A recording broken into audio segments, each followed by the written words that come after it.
और कैसे, ठीक है सर? सब ठीक।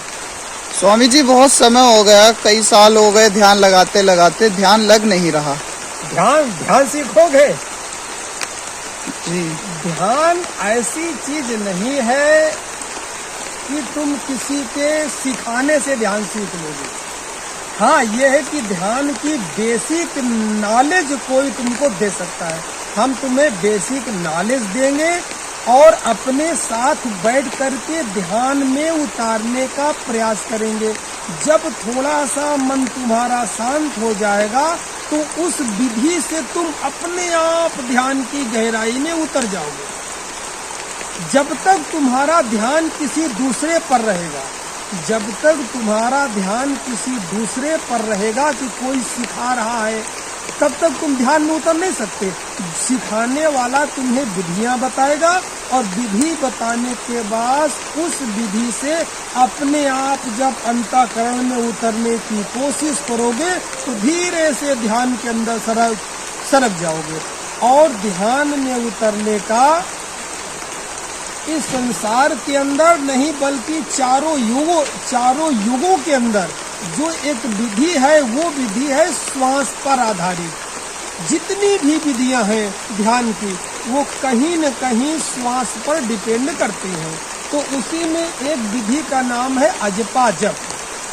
इसी को अजपा गायत्री भी कहते हैं।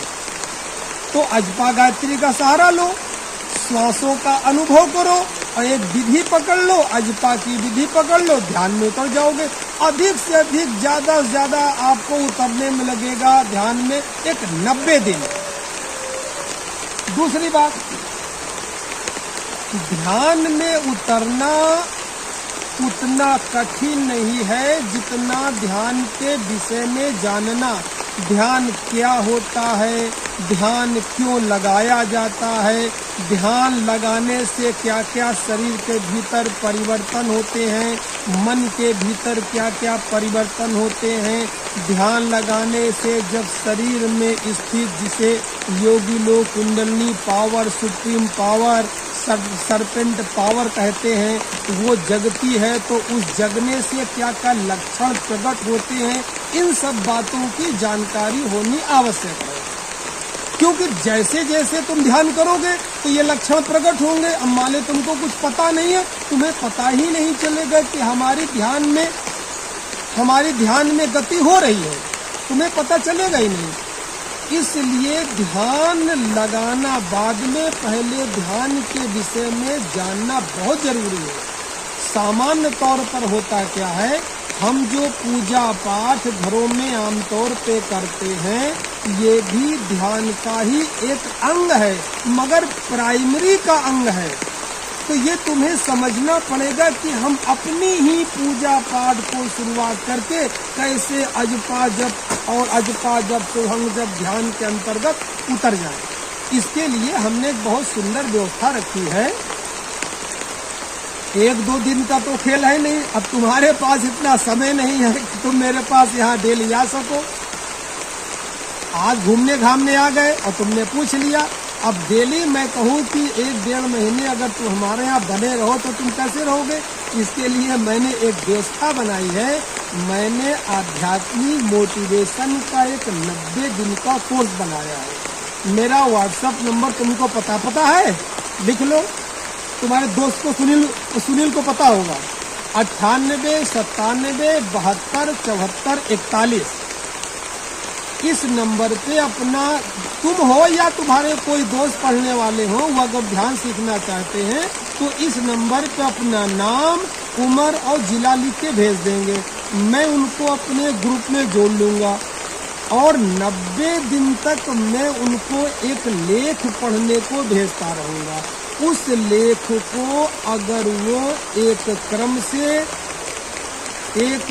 से निश्चित रूप से लगातार पढ़ते रहेंगे तो समझ में आ जाएगा क्या हमारे हैं देवी देवता, पुराणों की कहानियाँ क्यों बनाई गई, इनका ध्यान से क्या संबंध है, ध्यान किसे कहते हैं, शंकर जी कौन सा ध्यान कर रहे हैं, रामचंद्र जी कौन सा ध्यान कर रहे हैं, श्री कृष्ण भगवान कौन सा ध्यान कर रहे हैं, भगवान बुद्ध ध्यान से कैसे पार हो गए, भगवान महावीर कौन सा ध्यान कर रहे हैं, नानक कौन सा ध्यान कर रहे हैं, कबीर की कौन सी ध्यान की विधि है, ये सारी विधियों का वर्णन आपको 90 दिन में धीरे धीरे धीरे धीरे उसमें पढ़ने को मिल जाएगा।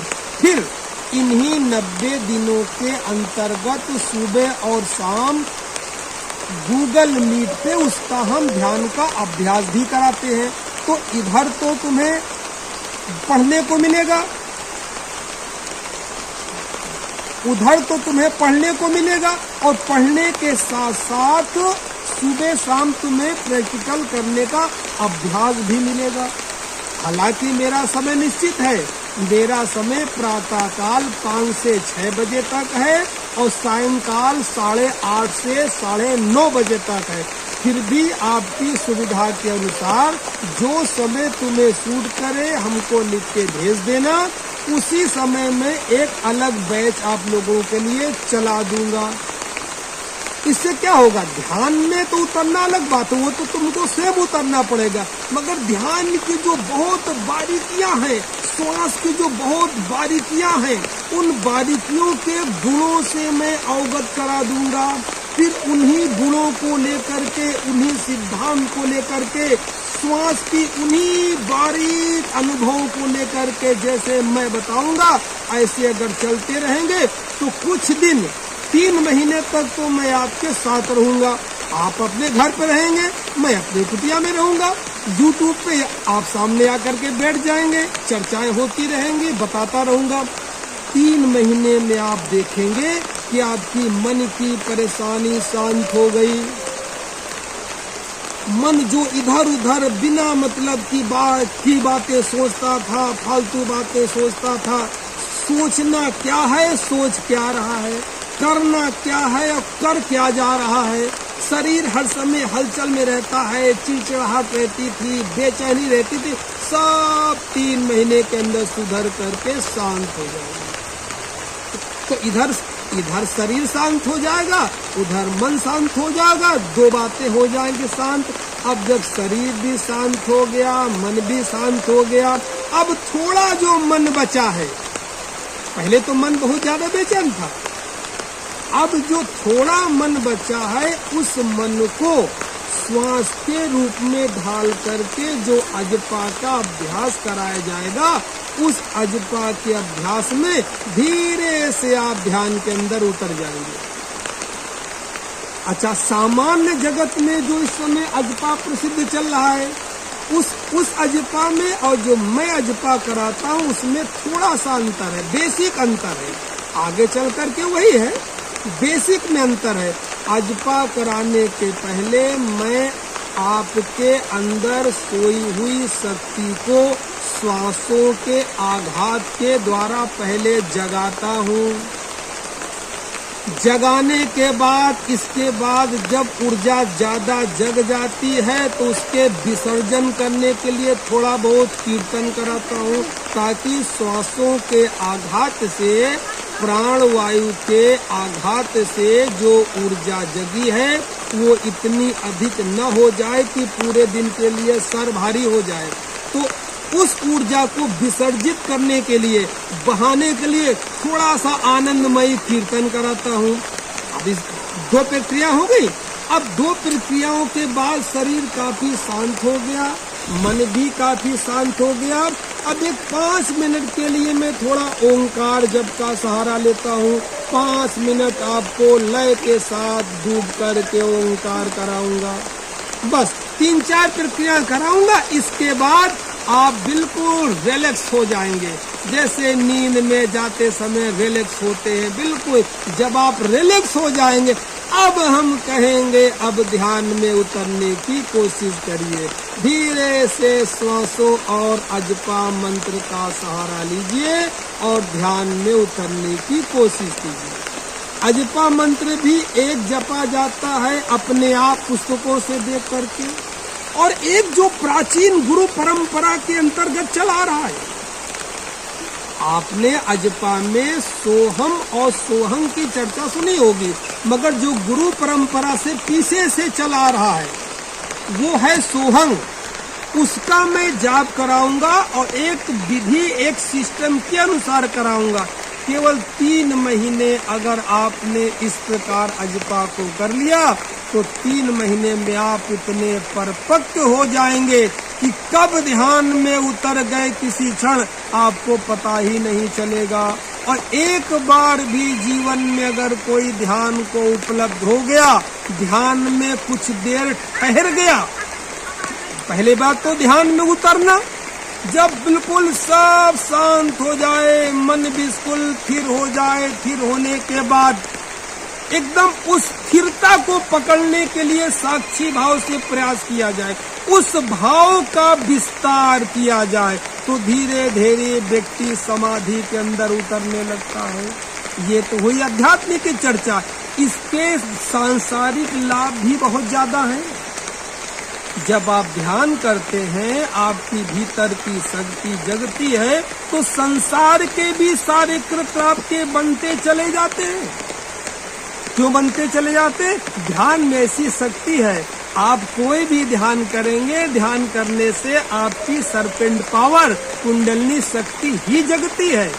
कुंडलनी शक्ति और कुछ नहीं, जो आपने शिवलिंग के ऊपर सांप का लपेटा देखा है, ये कुंडलनी नाड़ी का प्रतीक है, कुंडलनी शक्ति का प्रतीक है।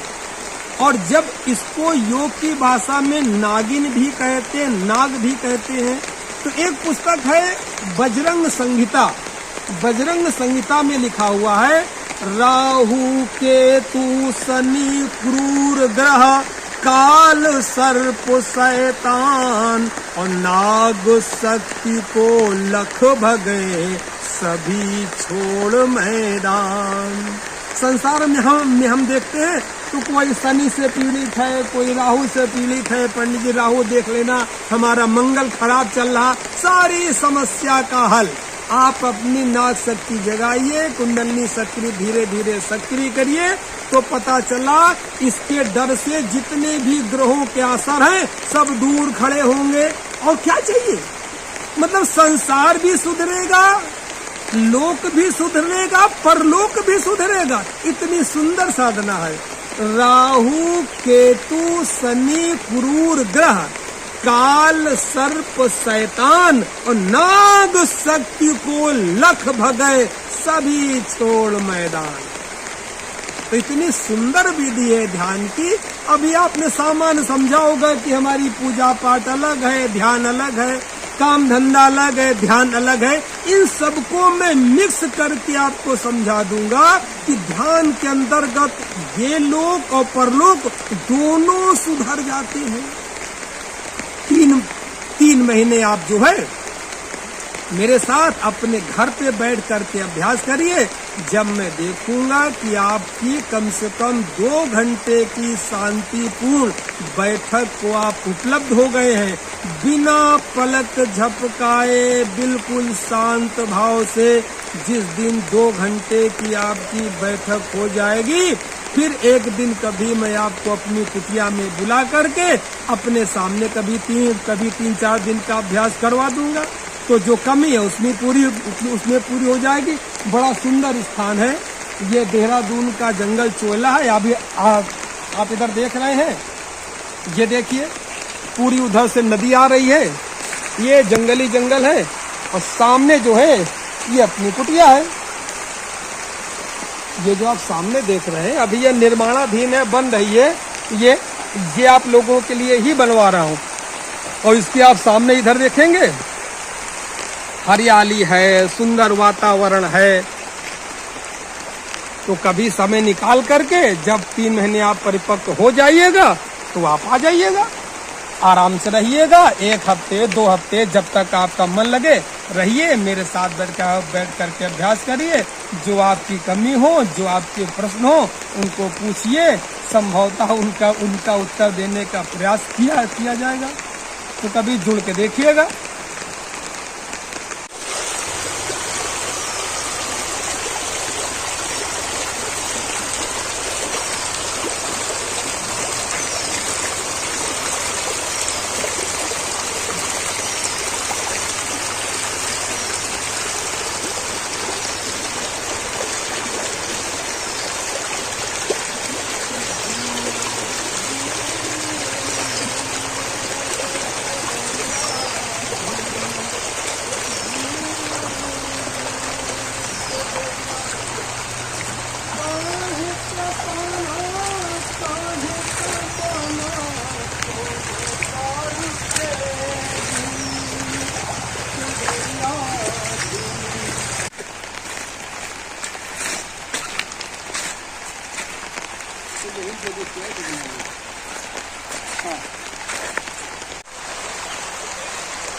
सदा रहो अलमस्त भजन में, पी लेना बूटी घूटी, काहे ती कुंडी काहे कसोटा, काहे ती रगड़े हम बूटी, सदा रहो अलमस्त भजन में।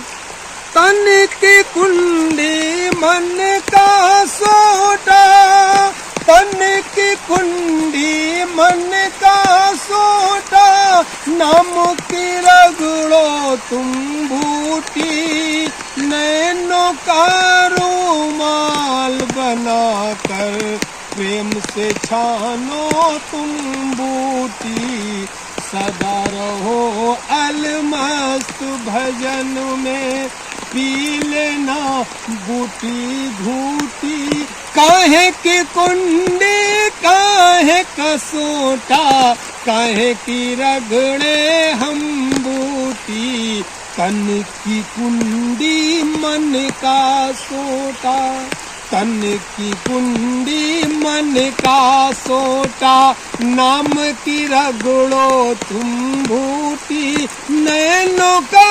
रुमाल बनाकर प्रेम से छानो तुम बूटी, सदा रहो अलमस्त भजन में।